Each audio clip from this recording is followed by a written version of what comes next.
자, 이제 해석학 내용으로 이제 넘어가서 보시죠.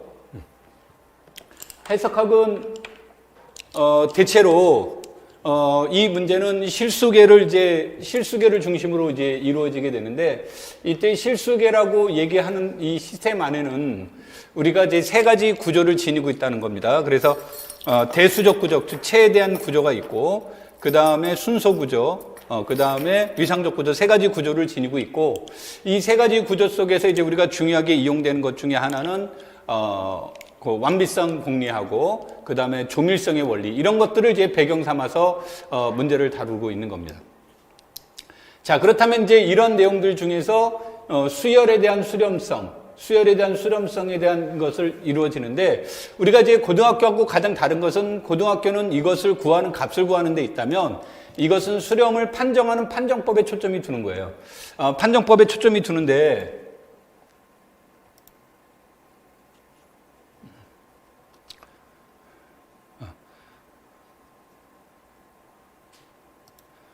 이 그림을 아까처럼 이게 잘 안 나오니까 이제 화면을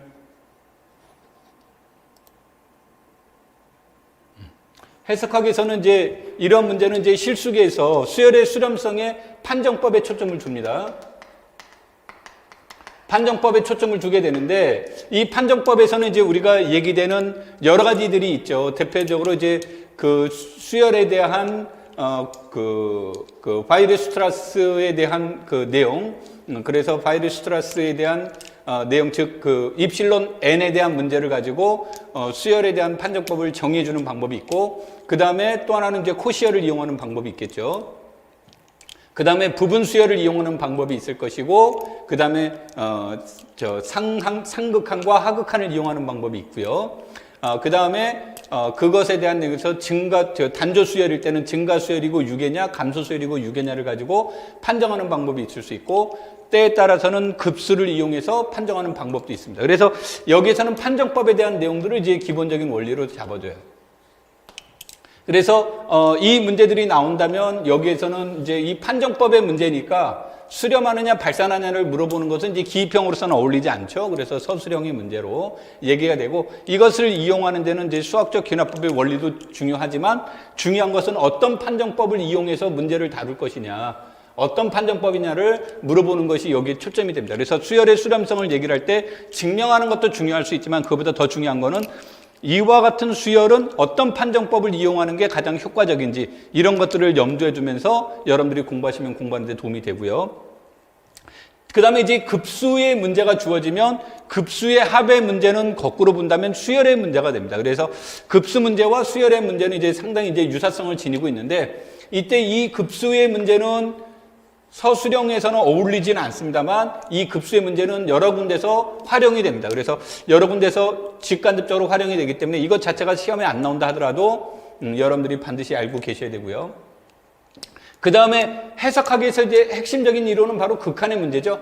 극한의 문제인데, 이 극한에 대한 문제를 어떻게 이제 해석하느냐에 따라서 함수의 연속성을 이제 알아보는 데도 이용이 될 수 있고, 미분 가능성, 적분 가능성에 직접적으로 연결이 되죠. 그래서 함수의 극한할 때는 여러분들이 체킹해야 될 것 중에 하나는 바로 뭐예요?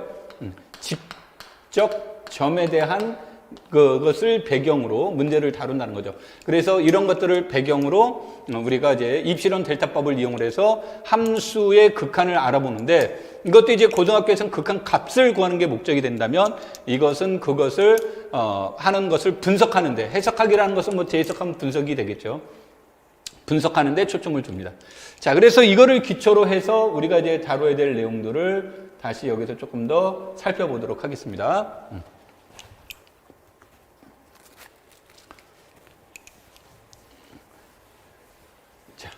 그래서 여기에서 말하는 것이 이제 핵심이 극한이라고 얘기를 했죠. 극한을 이용해서 본다면 연속이 되는데, 이 연속에 대한 문제에서 치명적인 약점이 이제 드러납니다. 아까 이제 직접점이라는 개념이 중요하다라고 얘기를 했고요. 이 연속에 대한 문제가 주어졌을 때 함수의 연속을 이제 알아보는 방법 중에는 우리가 고등학교에서 얘기하는 코시의 방법이 있을 수 있고요. 뭐 극한값이 존재한다, 함수값이 존재한다, 극한값하고 함수값이 같다, 뭐 이런 뜻도 있고, 바이르슈트라스의 그 입실론 델타를 이용해서 이제 구해주는 방법도 있을 수 있고, 그 다음에 이제 여기에서 우리가 또 하나 논의되는 것은 여기에서 나왔던 이 수열의 문제가 수렴한다면 함수에서도 연속이 된다면 함수에서도 과연 그 함수에 대한 함수 값열도 과연 수렴할까? 이런 문제가 나오는데 일반적으로 그것을 보장해주지 못하더라는 거예요. 그래서 보장해주지 못하다 보니까 문제 해결에 있어서 그러면 어떤 조건이 있으면 보장해줄까? 그런 그 조건이 얘기되는 것이 바로 무엇이에요? 균등, 평등 또는 고른이라는 표현을 쓰죠. 이러한 그 연속성에서 얘기가 되는 겁니다. 그러면 여러분들이 공부하실 때 이 두 가지가 나오게 되면 사람들이 이것을 증명하는데 균등연속과 관련된 것을 증명하는데 초점을 두시는데 균등연속과 관련된 것을 증명하는데 초점을 두는 게 아니라 시험 문제를 출제하시는 분은 이거와 이것의 차이가 뭐냐, 이거와 이것의 차이가 뭐냐라는 것을 물어보는 것이고, 또 하나는 왜 우리가 왜 연속이라는 게 있는데 왜 균등이라는 걸 또 왜 공부해야 되느냐, 우리가 왜 균등이라는 것이 필요하냐, 이것에 관련된 내용들인 거죠. 그래서 여러분들이 공부를 하실 때 그냥 이름은 균등연속이구나 이런 것이 아니라 왜 균등한데를 물어보는 거예요. 왜 균등성을 알아보는데. 이 문제는 앞에서 말한 이 코시열에 대한 보존성의 문제예요. 그런 것이 보존된 것이 균등의 문제가 됩니다. 그러면 균등연속이라는 것을 이론적으로 접근하는 방법들도 생각해 볼 수 있지만 이것을 직관적으로 균등하는지 안 하는지를 판정하는 방법도 필요하다는 거죠. 그래서 이제 이런 데 필요한 것들이 우리가 이제 대표적으로 이용되는 것이 그 대표적인 것들이 뭐가 됩니까? 립시츠 함수라든지 또는 미분 가능한 도함수가 유계라든지 이런 것들을 이용하는 거죠. 물론 필충 조건은 아닙니다만 그런 것들에 대한 내용. 그래서 아까도 했지만 균등하면 왜 좋은데, 균등을 왜 하는데, 이런 것들을 여러분들이 초점을 두고 보시는 게 좋고요. 자, 그 다음에 이제 도함수가 나온 거죠. 그럼 여기 이 연속성이 나오면 우리가 이 연속성에서 알아야 될 그것 중에 하나는 바로 그 컴팩트의 보존성 또는 그냥 유개인 폐구간의 보존성, 이것에 대한 내용들이 최대 최소값 정리와 중간값 정리에 해당이 되겠죠. 그래서 최대 최소값 정리, 중간값 정리를 통해서 유개인 폐구간의 정역이 유개인 폐구간이면 그것에 대한 치역도 유개인 폐구간이라는 사실을 이용을 해서 문제를 논의해 보는 겁니다. 자, 그 다음에 이제 미분 가능성에 대한 내용. 그래서 미분 가능성에 대한 문제들이 이제 제시될 때 우리가 이용되는 게 로피탈의 법칙이라든지 테일러의 정리에 대한 관련된 문제가 이제 여러분들이 참고를 해서 이제 보시면 되겠습니다. 그 다음에 이것은 뭐 필충 조건은 아니지만 여기에 이제 들어가야 될 내용 중에 하나가 미적분학의 기본 정리.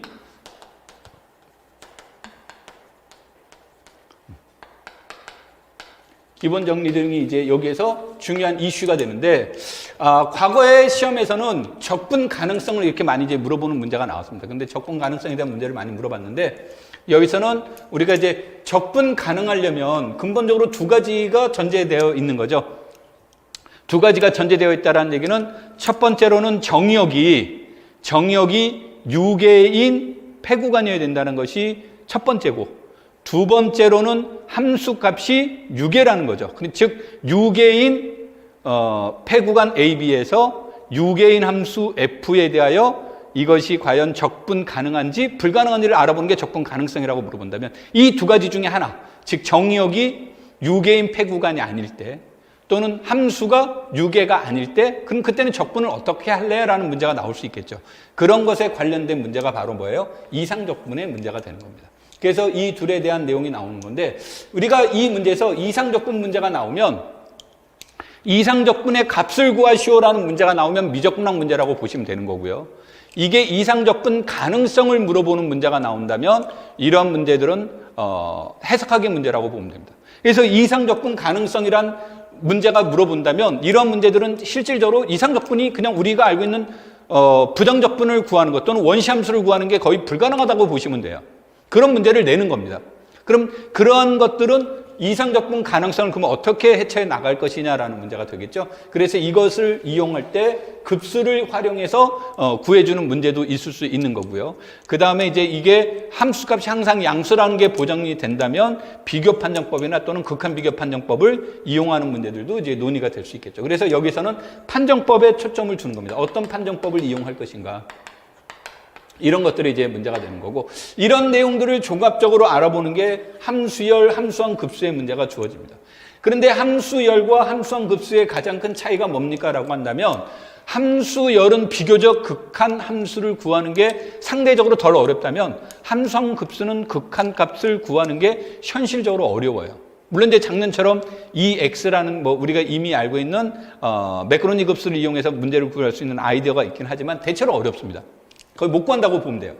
그러다 보니까 이것들을 이제 내용들을 얘기를 해볼 수 있는 거고, 두 번째로는 이 함수가 연속 함수라고 한다면 그럼 극한 함수도 연속일까?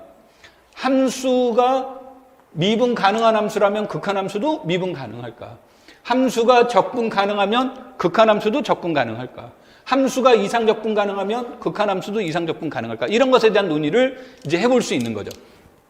그래서 이런 것들을 해보는데 아주 중심적으로 얘기되는 것이 바로 뭐예요?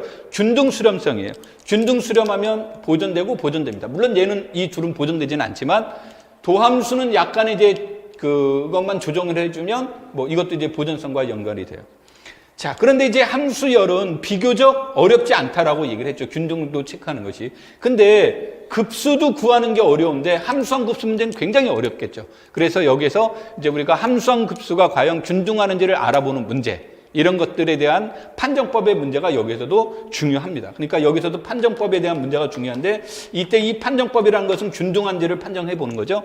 이때 바이오리스트레스의 판정법을 이용하는 방법이 있을 수 있고, 그 다음에 몇 급 쓸 때 수렴, 반지름을 이용하는 방법이 있을 수 있고요. 그래서 여러분들이 이 판정법에 관련된 문제들을 논의하는 겁니다. 그래서 해석학이라고 하는 과목은 여러분들이 시험에서 증명하시오 문제들이 많이 출제가 됩니다. 증명하시오를 출제하게 되는데 이때 이제 두 가지 유형으로 많이 나와요. 하나는 함수를 작년에처럼 새로운 함수를 만들어서 접근해 나가는 방법이 하나가 있고요. 하나는 이것과 관련된 정리들이 나오는데 주로 뭐가 많이 이용됐어요? 판정법과 연관되는 내용들이 많죠. 그래서 이러한 판정법들을, 어떤 판정법들을 어떻게 이용을 해서 문제를 풀이하는지 그 과정, 즉 그것을 과정을 물어보는 문제들이 해석학에서 주로 다루고 있습니다. 그래서 시험은 절대적으로 여기 파트에서 나올 것이다. 근데 이제 여기에서만 나오지는 않을 테니까, 그래서 여기 파트에서 나올 건데 이것을 중심으로 해서 여기에서 만약에 연속과 관련되어 있다 그러면 아마 시험 문제는 연속보다는 다른 쪽에서 이제 또 다른 문제들을 이제 물어볼 것이고요. 만약에 도함수의 문제가 나왔다 그러면 도함수의 문제보다는 또 다른 쪽에 물어보는 형식의 문제로 같이 출제가 될 겁니다. 그래서 여기에서는 여러분들이 이 파트가 여기 내용이 나오는 거 하나하나를 증명하는 것보다는 증명하는 과정 속에서 나왔던 어떤 아이디어라든지, 그 다음에 여기서 말하는 판정법의 원리, 어떤 판정법을 어떤 유형에서는 어떤 판정법을 써야 될 것이 효과적인지 이것을 의식하고 고민하면서 문제를 푸는 게 좋습니다. 그래서 여러분들이 이 내용들은 해석하기 문제는 어렵게 나오면 상당히 어려울 수도 있지만 이 문제들은 그렇게 올해 같은 경우는 8점 나와 있는데 이 8점 중에 6점 정도는 그렇게 어렵지 않습니다. 이제 아까 말한 우리가 원리들만 이해하면 뭐 그 어렵지 않게 그냥 바로 풀 수 있는 문제가 나오는 거고, 그 다음에 여기서 또 하나의 관점이 있습니다. 여기서 또 하나의 관점은 뭐냐면, 물론 이제 그 대학에서는 강의가 안 이루어집니다만 우리가 고등학교에서 배우는 미적 문학하고 얘가 굉장히 유사해요. 굉장히 유사하다 보니까 고등학교와 대학교의 차이점이라는 게 있죠. 그 차이점이라는 게 있는데, 첫 번째로는 지적 능력의 차이가 있을 수 있겠죠.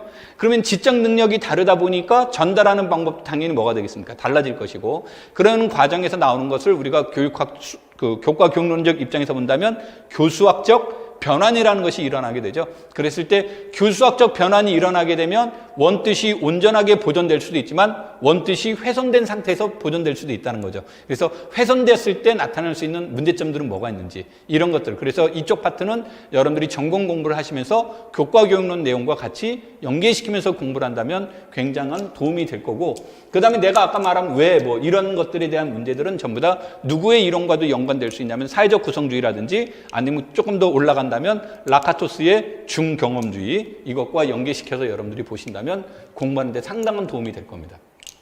그래서 이쪽 문제는 다시 얘기합니다만 일일이 다 증명하는 것보다 더 중요한 것은 이것에 사용하는 목적이 뭐고, 그 다음에 판정법이 주어진다면 어떤 판정법을, 어떤 내용에서는 어떤 판정법을 이용하는 게 더 효과적인지, 그 다음에 함수를 만들 때 함수를 어떻게 만들 것인지, 이런 것들을 여러분들이 고민하면서 공부를 하신다면 해석학에서는 상당히 여러분들이 강점이 있을 수 있고요.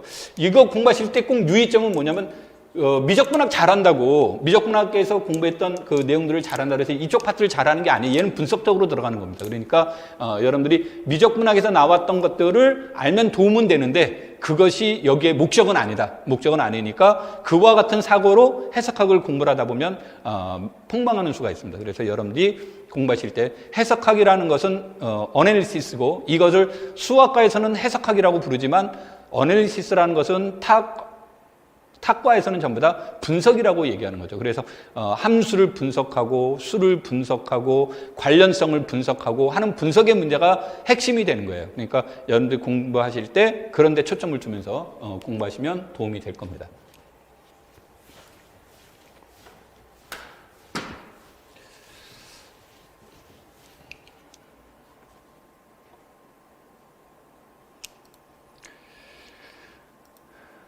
그 다음에 이제 위상수학의 문제인데, 여기서 이제 위상수학에서 특정져서만 얘기를 하려고 합니다. 내가 이 위상수학을 할 때 가장 중요한 것은 무엇에 대한 내용이 나오냐면,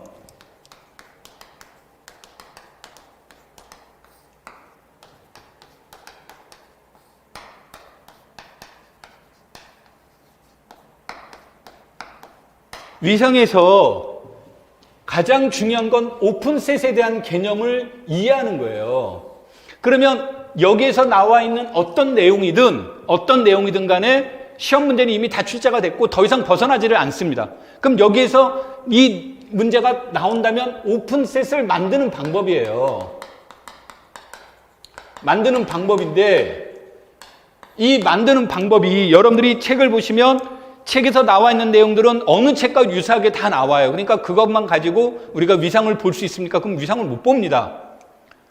시험장 안에서 오픈셋을 이해한다는 건 굉장히 어려운 거예요. 그러니까 그거를 이해하기 위해서는 얘를 만드는 방법이 중요한데 이것들에 대한 원리를 알아야 되는데 이것을 만드는 방법은 집합적 관점에서 보면 기저 개념을 이해하는 게 좋고 가끔 가다가 부분 기저가 출제가 됩니다만 부분 기저를 구하라는 문제는 안 나오니까 그 다음에 원소의 입장에서 본다면 국소 기저에 대한 개념이 중요합니다. 그래서 이런 것들을 얘기를 해주는데 유한적인 데서는 최소성이 보정이 되는 거고 그 다음에 이 문제들은 무엇을 통해서 만드는 방법을 보는 게 기출문제하고 우리가 보통 일반적인 책에 보면 연습 문제에서 나오는 것들이 중요한데 얘네들을 만드는 방법은 이제 크게 이와 같은 유한적 사고에서는 부분기저 또는 국소기저를 만들어 놓고 그걸 통해서 위상을 만드는 방법이 이제 대표적인 거예요. 그래서 유한적일 때는 어렵지 않습니다. 유한적일 때는 어렵지 않은데 얘네들을 만드는 방법의 대표적인 것은 역사 발생적인 측면에서 본다면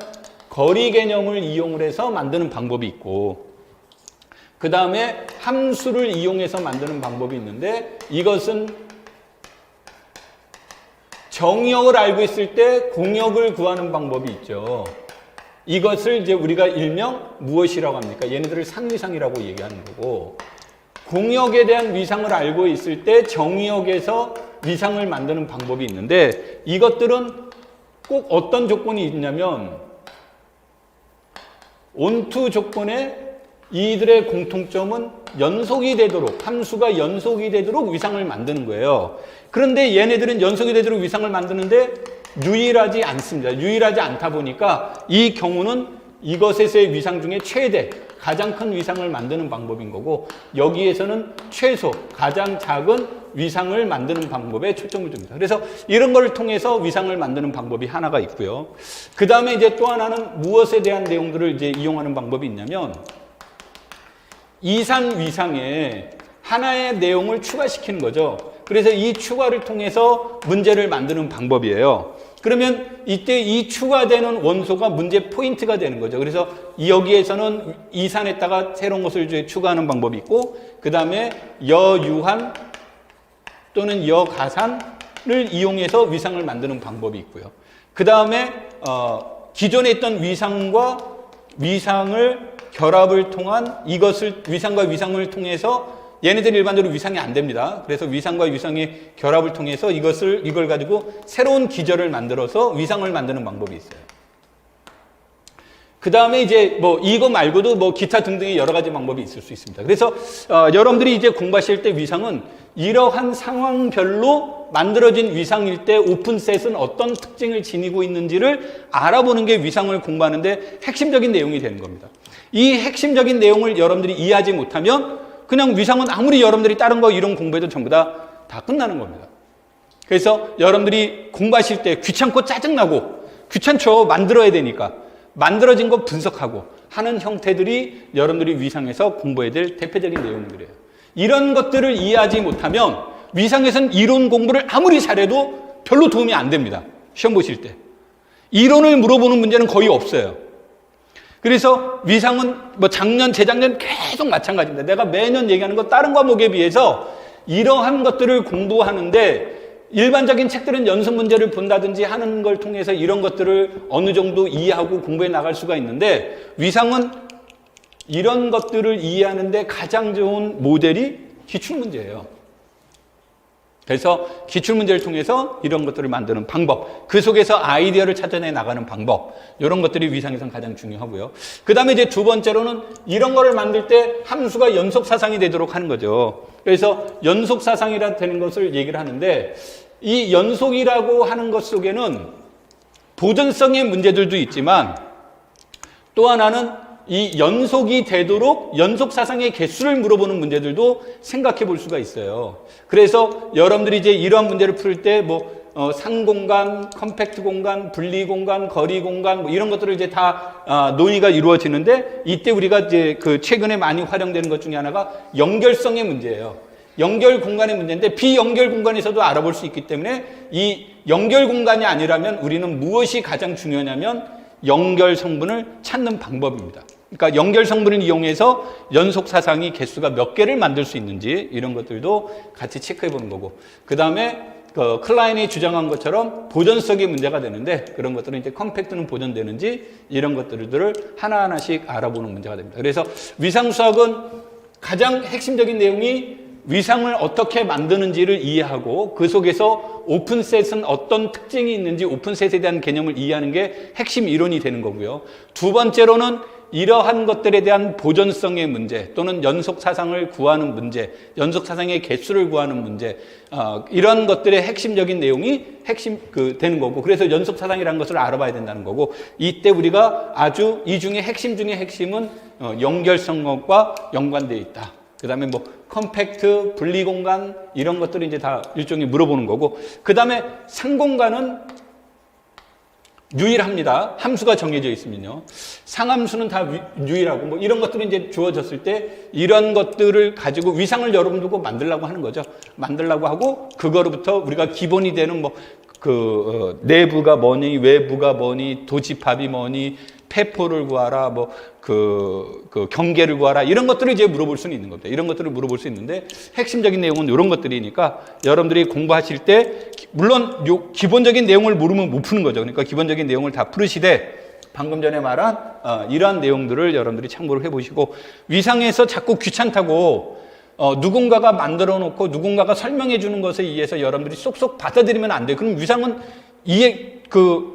여러분들이 보통 대학 과정에서 어렵다라고 하는 과목이 뭐가 돼요? 현대대수학, 위상수학, 미분기하학이죠. 이 과목들이 왜 어렵습니까? 가장 어려운 이유 중에 하나는 추상성이 강해서 그래요.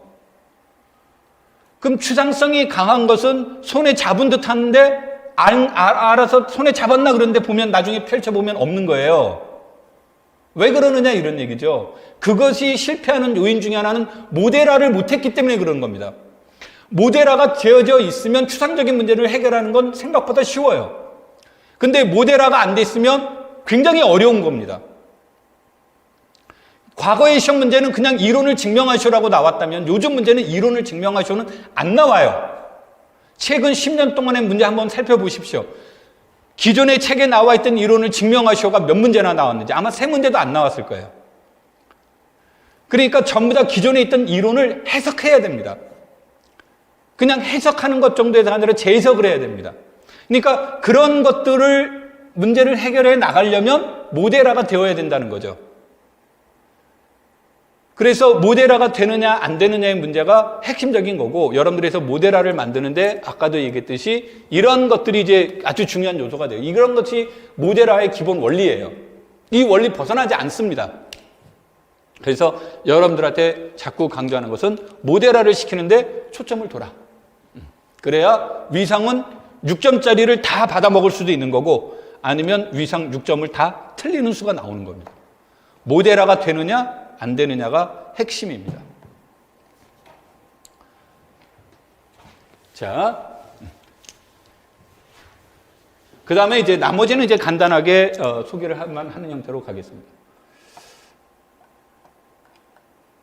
자, 복수함수로는 뭐 이게 복수함수로는 올해 아까 얘기했듯이 여긴 그림에도 안 나왔죠. 복소수 문제가 나와서 이제 조금 예전하고 다르지만, 복수함수론이 나오면 여러분들이 복수함수론과 실액함수학의 공통점은 안 물어보겠죠.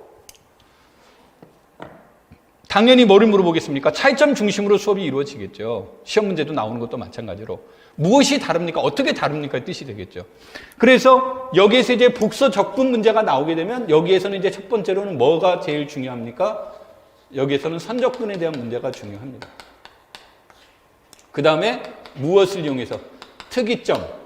코시의 적분 공식을 중심으로 얘기가 되는 거고, 그 다음에 여기서 해석 함수가 주어져 있을 때 우리가 해석적이라는 것은 우리가 이제 테일러의 급수 이런 것들을 이제 얘기를 합니다만, 해석적인 함수가 주어졌을 때 여기서 이제 조와 공액을 찾는 것이 문제죠. 하나의 함수를 통해서 다른 함수를 찾아내 나가는 문제가 나오니까 여기에서는 코시 리만의 방정식이 핵심적인 내용이 되는 거고요. 그 다음에 이제 리우빌레 정리는 이제 유계성의 문제. 그 다음에 복소 기하에서는 이 복소 평면에 관련된 문제가 나오는데, 이건 이제 기하 문제는 뭐 쌍일차 분수 변환이 재작년에 나오긴 했습니다만, 시험 문제는 이제 주로 이 세 가지에 초점을 두고 물어봅니다. 그래서 내가 이제 뭐라고 얘기하냐면, 복수함수론, 그 다음에 미분기하학 이런 문제들은 알고리즘화 시켜라. 알고리즘화 시켜서 공부하는 게, 왜냐면 이것들은 정의역이 2차원이고 공역이 2차원이기 때문에 합이 4차원이에요. 미적분학에서 고등학교에서 배웠던 미적분학은 정역이 1차원, 공역이 1차원이니까 2차원이니까 노트 평면과 똑같죠? 그러니까 그림 그리기도 쉬워요. 그 다음에 대학교 과정 오면 2차원, 그 다음에 정역이 2차원, 공역이 1차원이 3차원, 입체 도형의 문제가 나오는 거죠. 그런데 미분기하는 정역이 3차원, 공역이 1차원. 말 잘못했습니다. 정역이 1차원, 공역이 3차원. 정역이 2차원, 공역이 3차원의 문제를 해요. 그럼 최소 3차원 내지 4차원이니까 그림을 그릴 수가 없습니다. 평면에. 복수함수론도 정역 2차원, 공역 2차원이니까 4차원이기 때문에 그릴 수가 없어요. 가끔가다 어떤 얘기를 하는 분들, 저 책에서 봤는데요 라고 얘기를 하는데, 책에서 보신 분들은 정역만 봤거나 공역만 봤거나 주로 공역만 그려놓은 거예요. 그러니까 정역과의 관련성이 눈에 직접적으로 안 들어오는 거죠. 상상 속에서 그려지는 거예요. 그러니까 기하인데도 불구하고 기하가 아닌 거죠. 기하인데도 불구하고 우리 머릿속에서 그려지지가 않아요. 그러면은 과거의 시험 문제는 얘가 두 가지 관점이었단 말이에요. 과거의 시험 문제는 복수함수론과 실해석함수의 차이 이런 게 하나가 있었고, 또 하나는 뭐가 나왔냐면 우리가 왜 복수함수론을 배워야 되느냐 이거죠. 실제 존재하지 않는 수인데 왜 배워야 되느냐. 왜라는 말이 이제 출제가 됐어요. 왜 해야 되느냐가. 그런데 2000년도 이후에 교사임용 시험에서 미분 방정식이 교사임용 시험에서 빠집니다. 빠지면서 복수함수론이 우리가 복소수, 복수함수론을 배워야 되는 이유 중에 한 축인 왜가 시험 영역에서 빠져버린 거예요. 그러니까 시험에 안 나온 거죠. 그래서 여기에서는 교사임용 시험 문제에서는 왜보다는 뭐가 다른 대로 중심이 나타납니다. 그래서 그것의 특징들을 이제 잘 드러나는 내용들을 중심으로 시험에 나오고 있으니까 여러분들 요것들 중심으로 보시면 될 것 같습니다. 그래서 아까도 얘기했듯이 이런 것들은 가능한 한 알고리즘화 시켜라. 이거는 내용은. 자. 그 다음에 이제 미분기하학은 정역이 1차원이면 정칙곡선, 정역이 2차원이면 정칙곡면의 문제가 나오는데, 뭐 시험 문제를 보시면 되겠지만 곡률과 연료를 중심으로 여기서 이제 출제가 됩니다. 그 다음에 정칙 곡면에 대한 문제는 여기서의 핵심은 누가 뭐래도 가우스 곡률이 핵심인데, 가우스 곡률이 핵심인데, 가우스 곡률이 핵심인데, 이 가우스 곡률이, 얘가 핵심이 됩니다. 얘 가우스 곡률이 핵심인데, 이 가우스 곡률을 이제 이해하는 데 있어서 곡선을 이용하는 방법이 있을 수 있겠죠. 그래서 이걸 통해서 법곡률과 측지곡률의 관련성, 이런 문제들도 이제 물어볼 수 있고요. 그 다음에 회전변을 통한, 뭐 작년에 나온 겁니다만, 가우스 곡률, 그 다음에 전곡률. 이 전곡률은 가우스 본인세 정리라든지 오일러의 표수 또는 손잡이 문제와 연관되어 있다가 되겠죠. 그래서 이제 이런 것들, 그 다음에 이제 이런 것들의 뜻을 해석하는 문제, 그런 것들이 이제 중심을 이룹니다. 그런데 이 문제들이 우리가 이제 보통 평상시 주변에서 볼 수 있는 모델들이라고 한다면 어렵지 않은데, 이것들 우리가 평상시 그 모델화를 통해서 볼 수 없는 문제라면 상당히 어려워질 수 있죠. 그래서 앞에서 얘기했던 것처럼 이런 것들은 전부 다 복수함수론과 미분기하, 이런 것들은 알고리즘화 시켜서 그 안에서 문제를 풀면 그렇게 어렵지 않을 겁니다.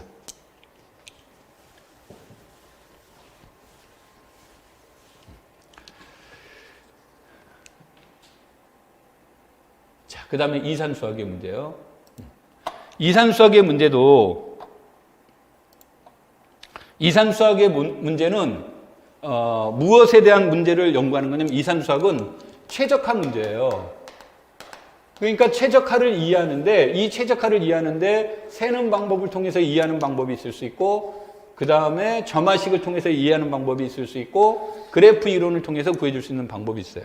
그래서 문제는 이제 최적화가 얘가 핵심입니다. 얘가 핵심이 되는데, 얘를 이제 물어보는 문제가 관련돼 있다 그러면 이런 것은 그 채색다항식, 색칠 문제라든지, 또는 여기에서 이제 점화식에서의 문제가 주어지는 것이 생성함수라든지, 이런 것들이 주로 얘와 직접 연결이 된다든지, 또는 그래프에서 본다면 생성수용도의 문제, 이런 것들이 우리가 보통 최적화에 직접 연결이 되는 거고, 나머지는 이런 문제를 해결하는 데 이용이 되는데, 우리가 지금까지 이제 시험 문제가 많이 나왔던 것은 중복주와 뭐 스털링수 이런 문제들이 나왔었는데, 이쪽에 관련된 문제들은 아마 특별하게 이거 하나만 물어보는 것보단 골고루 이렇게 출제가 됐어요. 골고루 출제가 됐고, 얘네들이 연계성을 뭐 굳이 찾아볼 수도 있지만 연계성보다는 독립성들이 더 강합니다. 그러니까 최적화를 구하는 방법론적인 측면이에요.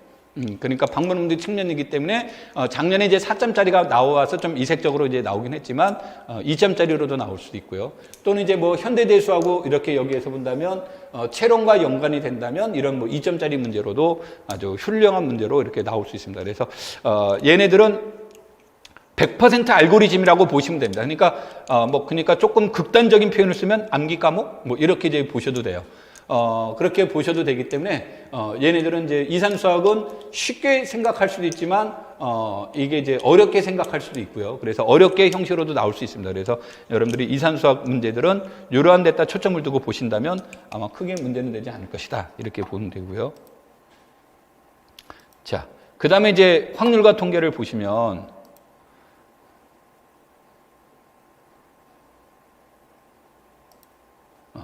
확률과 통계를 보면 확률과 통계는 이것도 마찬가지로 알고리즘적인 내용이에요. 그래서 크게 이제 얘기되지 않는데 여기에서는 일변수이냐 이변수냐 뭐 이런 쪽에다 이제 초점을 두는 거죠. 일변수와 이변수일 때를 이제 나타나는 거고, 이변수일 때에 대한 내용들이 중심으로 해서 확률값 또는 이때 확률에 대한 확률 밀도 함수를 뭐 균등이냐 뭐 우리 균등이 나왔었죠.